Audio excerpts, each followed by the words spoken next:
On November the 29th of 2022, a brutal baseball bat attack was captured on surveillance footage outside of a Chinese takeaway in Hamilton Heights, Harlem, New York City. At around 8 a.m., a masked man wearing a sweatshirt with the hood up reached into his pants and pulled out a baseball bat. He approached an unsuspecting man from behind and took a powerful swing at his head. The victim was stunned by the strike and collapsed headfirst into the pavement. As he was rolling around in agony, the attacker approached him again, threatening and taunting him. The victim, who was later reported as being homeless, was rushed to a hospital with multiple injuries, including swelling to the back of the head, but was pronounced as being in stable condition. The bat wielder was identified as 36-year-old Karim Azizi, and he was arrested in early December of 2022 on charges of attempted assault and criminal possession of a weapon. Investigators learned that Azizi and the homeless man he'd battered had previously had an exchange of words. Over the following year, as the case progressed,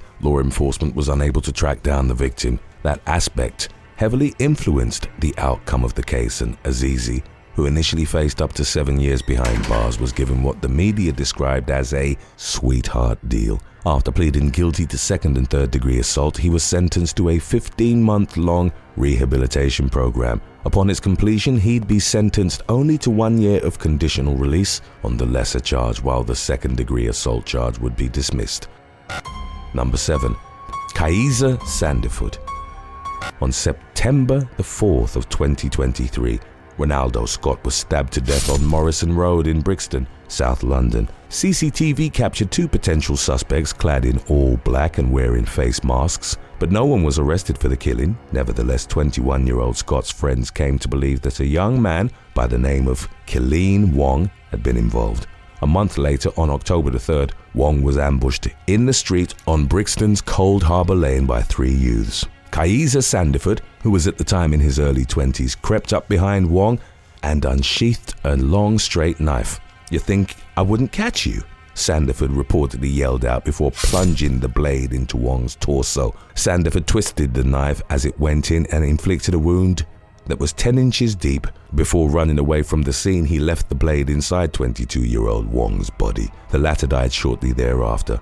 Motorist Kate Campbell was sitting in traffic and her dashcam recorded the brutal attack in its entirety. CCTV cameras also captured the 3 youths as they fled. At some point during the knife-in, Sanderford had accidentally cut deep into his own hand and he left behind a trail of blood. He sought treatment at King's College Hospital, where he gave staff a fake name. Blood samples were taken and the DNA proved a match to the trail Sanderford had left behind at the crime scene. He was arrested, but denied attacking Wong, claiming that he'd cut his hand while climbing through a window.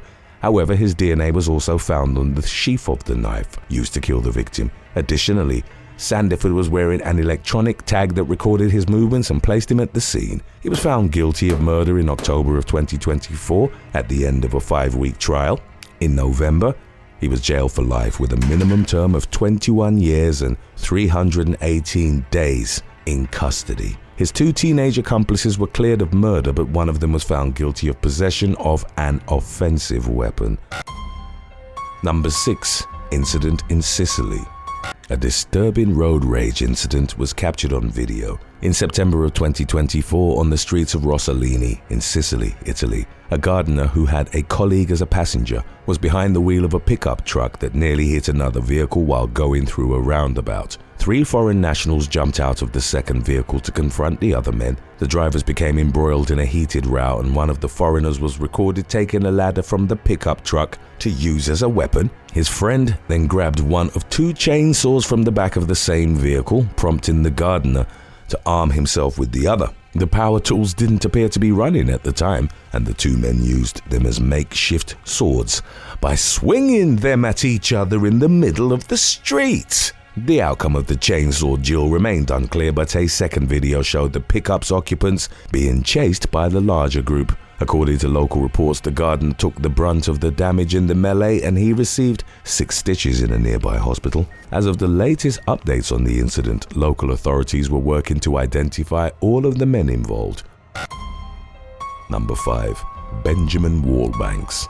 In September of 2021, an Englishman, Benjamin Wallbanks, was agitated while outside the Hanley Pink nightclub in Stoke-on-Trent, Staffordshire. Wallbanks, who was at the time in his late 30s, believed that someone had grabbed and threatened his teenage son. He focused his attention on a man by the name of David Reagan, a club-goer who, by multiple accounts, was uninvolved in what had initially sparked Wallbanks' rage. Multiple people outside Hanley Pink tried to get between the two men and prevent a confrontation. Wallbanks broke free from the intervening bystanders and made his way towards Reagan. As seen in surveillance footage, he threw a quick punch to Reagan's jaw and knocked him unconscious. Wallbanks quickly walked away from the scene, got into a van and drove off. Reagan recovered from the attack, which was described as wholly disproportionate and unjustified. Within months, on November the 28th of 2021, Wallbanks got into another fight outside the Hanley Reflex nightclub. 28-year-old Ben Grosvenor was walking to get some food following a night out when he became involved in an altercation. Wallbanks joined in the fray even though Grosvenor was a complete stranger to him. Wallbanks dealt a punch to the man's head and knocked him out cold. Grosvenor suffered a brain bleed, went into a coma and never recovered. He died 2 years later in November of 2023. A Staffordshire police detective told the media, "A single punch wielded by Wallbanks has had devastating and fatal consequences." Wallbanks admitted manslaughter in the incident's wake. In November of 2024, he was jailed for 6 years for killing Grosvenor and 6 months for the attack on Reagan, with the sentences set to run concurrently. Number 4. Afroman.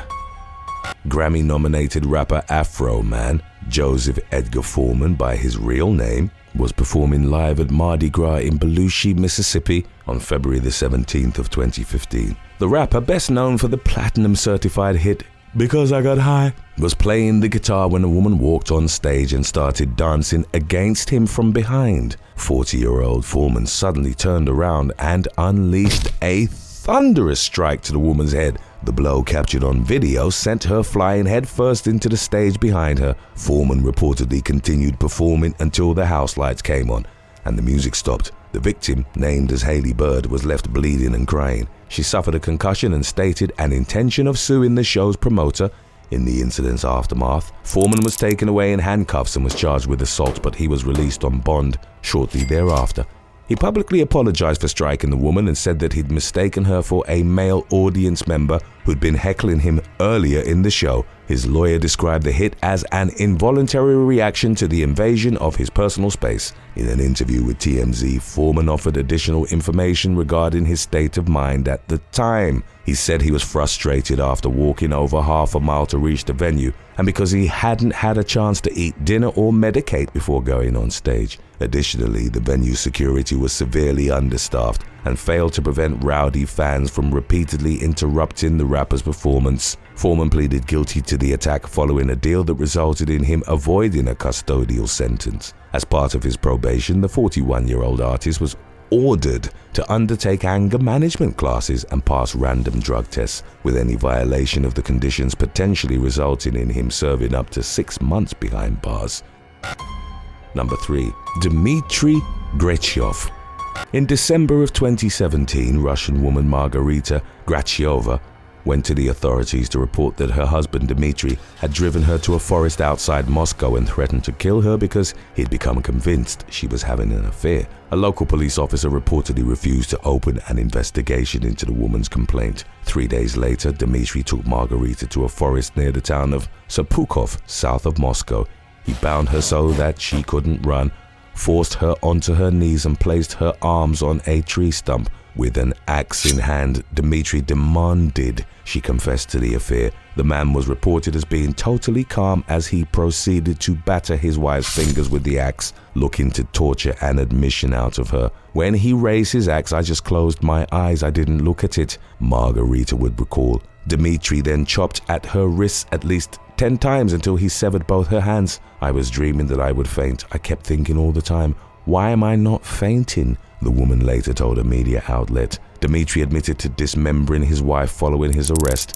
He claimed that for a month leading up to the attack, he was unable to think of anything else than the fact that she was unfaithful. Margarita, who had 2 children with Dimitri, denied cheating on him. She claimed that the man hadn't been violent towards her in the past, but that he'd recently flipped after seeing innocent texts she'd received from a colleague. In the horrific attack's aftermath, doctors were able to reattach Margarita's left arm, but she struggled with mobility in the limb. Her right arm couldn't be saved, but she was flown to Germany in 2018 and fitted with a bionic arm, which she gradually learned to use. The story of her survival and fight for recovery was hailed as an inspiration in Russia. Margarita officially divorced Dimitri in September of 2018, and he was stripped of his parental rights over their 2 children. Mental health experts examined Dimitri and concluded that although he suffered from a personality disorder, he was sane when he carried out the axe attack. In November of 2018, the man was sentenced to 14 years in a maximum security prison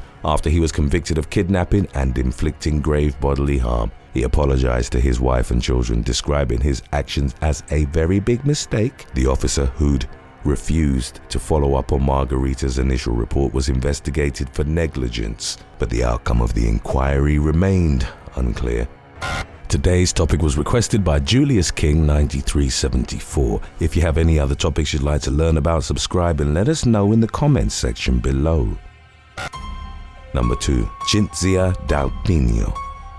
In September of 2024, Moroccan national Nourdine Naziki, aged 52, reached into a Mercedes SUV through an open window and stole a handbag in the Italian coastal town of Viareggio. The bag belonged to 65-year-old socialite Giulia Delpino. Moments later, the woman chased after Naziki in her SUV, and surveillance footage captured her slamming her vehicle into him at speed. Delpino reversed and drove forward 4 times before she got out, picked up her bag and sped away. Instead of calling the police or an ambulance, she reportedly went back to a restaurant where she'd been dining with friends and returned an umbrella she'd borrowed. Naziki, who'd lived in Italy for 24 years, succumbed to his injuries. Delpino was tracked down via her license plate and arrested a few hours later. She was charged with voluntary manslaughter. The woman maintained that she'd never meant to kill Naziki and that she only wanted to retrieve her property, fearing that the man could have used her cards and documents to commit further crimes against her. Delpino highlighted that she couldn't call the authorities because Naziki had taken her phone. She told the police, "He had threatened to kill me with a knife. I was scared. I didn't mean to kill him. I just wanted my belongings back." Officers reported that they didn't find a knife on Naziki. The man's sisters, who lived in Morocco, demanded justice, telling an African media outlet, "Not even an animal is killed in this way." Delpino was placed under house arrest and fitted with an ankle monitor while awaiting a court hearing. The incident was followed by polarizing public reactions, with the Viareggio Archbishop stating that absolutely nothing can justify murder, while Deputy Prime Minister Matteo Salvini wrote on his social media that if the man who lost his life hadn't been a delinquent, this wouldn't have happened. If you enjoyed this one, then be sure to stick around after number 1, because we have our episode about 9 bullies who completely got what they deserved coming right up. Number 1. Kenny Carter. 2 groups of youths became embroiled in a dispute in Stretford, Greater Manchester, England on January the 21st of 2022. Kenny Carter, who was at the time in his mid-teens, reportedly took part in the confrontation, during which metal poles were said to have been brandished. The following day, the teens from the opposing group stole bikes belonging to their rivals from an apartment block and were heard hollering, "This is revenge." Later in the day, another bout of violence erupted. Carter was again involved and he sustained a single stab to the torso, which pierced his heart, killing him. The knife attack was reported to have occurred in retaliation to the previous incident. In the immediate aftermath, one of the youths was recorded on CCTV, showing off and demonstrating his stabbing action to others. 4 teenagers were jailed by the fall of 2024. 18-year-old Lateef Ferguson of Old Trafford was in his mid-teens when the attack was carried out. He was handed a 5-year sentence in a young offenders institution, while 2 unarmed teens were each given 4-year sentences. All 3 were found guilty of manslaughter for encouraging the attack that claimed Carter's life. The youth that dealt the killing knife strike couldn't be identified due to his age. He admitted to stabbing Carter but claimed it had been in self-defense. He was found guilty of murder and was sentenced to detention in a youth offenders institution with a minimum term of 16 years behind bars. The judge concluded that he'd brought the knife with the intention of hurting Carter and told him, "Part of what may have caused you to commit this offense may be your need to appear strong and loyal to your associates who had been disrespected." On February the 21st of 2023, Edgar Ricardo de Oliveira and Ezequias Souza Ribeiro, aged 30 and 27 respectively, were playing pool at a hall in Sinop City, Mato Grosso, Brazil. After losing several consecutive games along with the approximately $3,710 they had placed on bets, the customers present at the establishment began mocking their misfortune. Shortly thereafter, one of the two men walked to his pickup truck and came back holding a pump-action shotgun.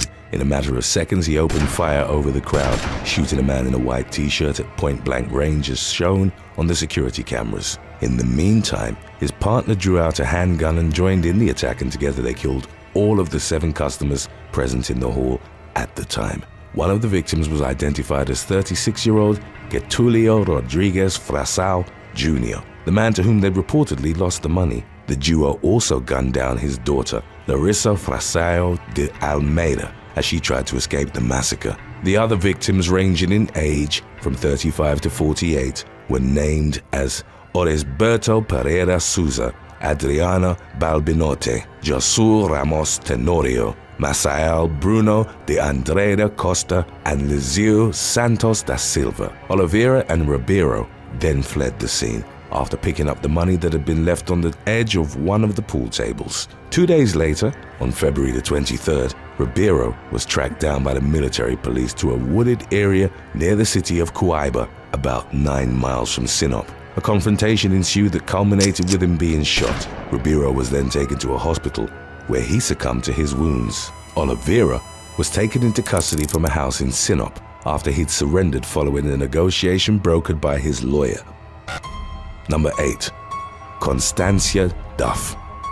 On May the 5th of 2013, Metropolitan Police officers in East London, England, were performing a stop and search on a teenager in Hackney. Dr. Constancia Duff, a philosophy professor at the University of Nottingham, stopped to give the young girl a legal advice card, and officers soon arrested her on suspicion of obstruction. She was taken to Stoke Newington Police Station, where she was searched after allegedly refusing to cooperate. The woman was subsequently cleared of her charges in court. Later on, Duff told the media how she was pinned to the floor and bound by her hands and feet, while 3 female officers cut her clothes off with scissors. The academic later obtained security camera footage from inside the police station, which was used in a civil suit that she launched against the force. She released the clip online along with accusations of derogatory language exhibited by officers during and after the search.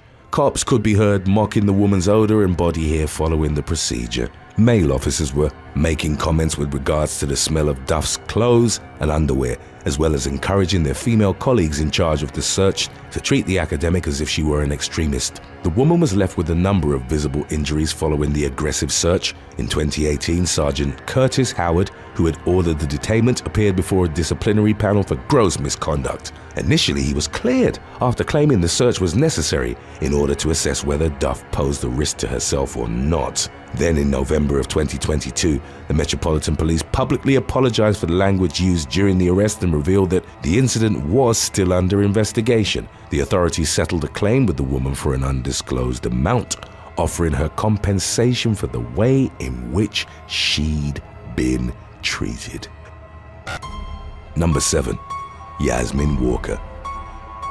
30-year-old Yasmin Walker posted a nude photo of her former lover on one of her social media accounts, along with a derogatory comment regarding his manhood and several laughing emojis, in April of 2021. The picture was seen by a number of her followers, including one of the man's friends, who sent it to him to make him aware of the situation. He was at a movie theater when he received it and immediately got in contact with Walker. The man pleaded with her to delete the picture, but she only did so after being threatened with the police. Later, the victim filed a complaint against Walker. During a trial held at the Scarborough Magistrates Court, defense attorney Graham Parker said the woman had been suffering from post-traumatic stress disorder. It allegedly stemmed from abusive former relationships that had left her with defective eyesight due to the physical violence. Walker claimed she'd never intended to publicly share the image and that she had accidentally clicked the wrong button. However, her claim was rejected and she received a 3-month jail sentence at York Crown Court on the charge of disclosing a private photo with intent to cause distress. She had previous convictions for various offenses, including threatening behavior, battery, and drunk driving. Number 6. Christopher Spalding. Law enforcement in Rockdale County, Georgia, shared a social media photo featuring its top 10 most wanted offenders on November the 28th of 2022. The post caught the attention of a man named Christopher Spalding, who mockingly commented, "How about me?" thus drawing attention to himself. The Rockdale County Sheriff's Office replied shortly, informing the 40-year-old that he had 2 warrants and telling him they were on their way to his location. A few days after the initial post on December the 1st, the authorities shared another photo which showed Spalding in handcuffs. They informed the public the man had been arrested for felony violation of probation. The post also warned people with warrants that the fugitive unit was actively looking for them even if their picture wasn't included in their top 10 most wanted. Number 5. Anthony Akers.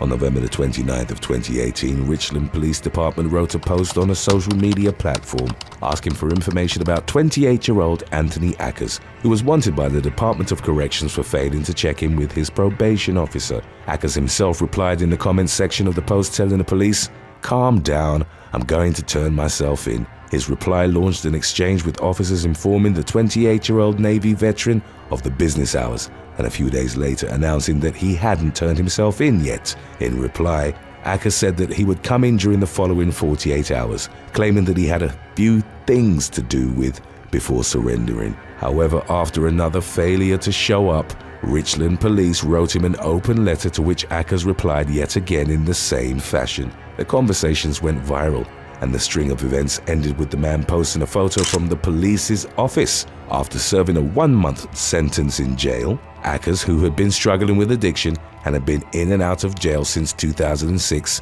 decided to enroll in Veterans Court. It was a rehabilitation program created to help veterans regain stability and avoid going back to jail. Akers was reported to have graduated from the Veterans Court on May the 28th of 2021.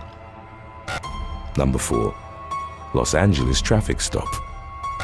Los Angeles police pursued a suspected car thief in a high-speed chase through the city's downtown area on August the 27th of 2015. The woman behind the wheel refused to stop the vehicle and was running through red lights with her front bumper hanging on the right side. Officers intercepted her with spike strips and the car came to a halt near the 2000 block of East 8th Street after its tires had become deflated. The woman then stepped outside and started dancing in front of police officers, smiling and waving her arms in the air to taunt them. As she saw them approaching, she went back inside the car and she eventually had to be dragged and held down by officers. She was handcuffed on the ground and booked into jail on charges of felony evading and driving a stolen vehicle. Number 3. Chloe Jones. After failing to appear in court on assault charges, 23-year-old Chloe Jones was featured on the most wanted list released by the Greene County Sheriff's Office in Ohio in April of 2019. The list was published online on the department's social media page where Jones saw it and mockingly commented, "Do you guys do pickup or delivery?" with the username Chloe Tyler. She followed up on her message with a sequence of crying from laughter emojis, taunting the authorities. She then proceeded to get into arguments with multiple people who'd criticized her reaction in the comments section of the post. She claimed that her failure to appear in court had been out of her control. As she was replying to other users, the woman revealed several pieces of information about her situation. They included the fact that she had 4 active cases, as well as her location at the time, which was a hospital in Morgantown, West Virginia. Officers consequently went to the hospital and arrested her shortly thereafter. Number 2. Carlton T. On March the 14th of 2022, teenager Tyler Hurley, a promising lightweight boxer, boarded the number 173 bus in Dagenham, London, England.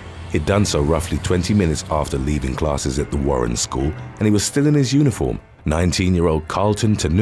was already on the bus when he spotted Hurley on Chadwell Heath High Road. T. was carrying 2 large zombie knives, which were concealed, and got off the bus as it stopped to pick up Hurley. He then reboarded at the same time with the teenager after arming himself with one of the knives. T.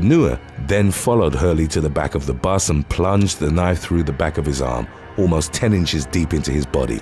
The blade went through his armpit and chest, perforating a major artery and piercing his lung. Hurley collapsed and was reported to have groaned, "I've been stabbed. Call an ambulance." Tanua fled the scene in the immediate aftermath, but a member of the public followed him and subsequently disclosed his location to the police. Tanua was caught 20 minutes later. In the meantime, Hurley was taken to the hospital where he died from his injuries in the early hours of March the 15th. In court, Tanua pleaded guilty to 2 counts of being in possession of an offensive weapon. He denied the killing, however, claiming he was on his way to buy a bagel at the time and that he was only carrying the knives for self-defense. After deliberating for about an hour, a jury at Southwark Crown Court found him guilty of murder and sentenced him to life in prison. Judge Deborah Taylor ordered him to serve at least 26 years before he could be considered for parole. In the weeks leading up to the brutal killing, Hurley and his friends had uploaded a drill video online, mocking the stabbing of a member of the DAG 109 gang.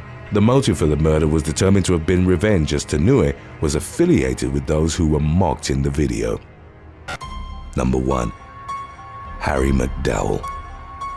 In July of 2021, police in North College Hill, Ohio, released a statement that they were searching for 34-year-old Harry McDowell. The man was accused of breaking into the home of the mother of his child twice, assaulting her and damaging her property. He was wanted on charges of aggravated burglary, menacing by stalking, domestic violence, and causing criminal damage. Police told the public that the man was known to frequent the Fairfield and North College Hill areas and asked for information regarding his location. The day after his wanted photo had been posted, Cincinnati-based Facebook user Stephen Keontae Urkel uploaded a photo of their own. It showed Harry McDowell sitting in a red vehicle with his index finger pressed to his lips while holding his printed wanted poster outside the window. The post mocked law enforcement's efforts to find the man. A few days later, McDowell also called North College Hill police to tell them that he wouldn't surrender. It wasn't immediately clear if the man was apprehended. However, as of the latest updates on the matter, his taunting of the police had resulted in the involvement of more departments in the search for him. Thanks for watching. Would you rather settle all your arguments online or in person? Let us know in the comments section below.